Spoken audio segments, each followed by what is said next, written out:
Wow, just like my Dr. Ludwig the Duck drawing transported me back in time to a real-life lab, I was able to draw myself out of harm's way and back to my studio. It may be impossible for us humans to move through time, but I know that with God nothing will be impossible. Clutching the radiant, strangely warm metal on her chain, Mary ponders the physical impossibility of what had occurred and how no one in her faithless world would ever believe her. Try as this godless world might to steal my faith, just like in my nightmares, I do know of 5 modern saints who were capable of being in 2 places at once. St. Padre Pio and St. John Bosco were among them. Before Pio and Bosco, there was St. Anthony of Padua and St. Francis Xavier, and a Peruvian lay Dominican brother, St. Martin de Porres Velasquez. These holy Catholics could transcend the laws of physics in order to accomplish God's will.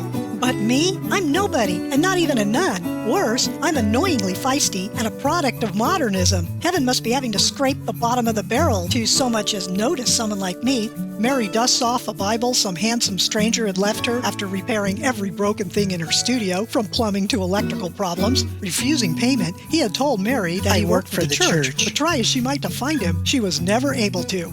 Closing her eyes to pray before opening her Bible, she inquires, "Lord, did this really happen, or have I lost my mind?" With eyes still closed, she opens to a random page and points to whatever passage the Lord prefers. Her finger lands on Matthew 17:20. Quote, "For truly I say to you, if you have faith as a grain of mustard seed, you will say to this mountain, 'Move from hence to yonder place,' and it will move, and nothing will be impossible to you."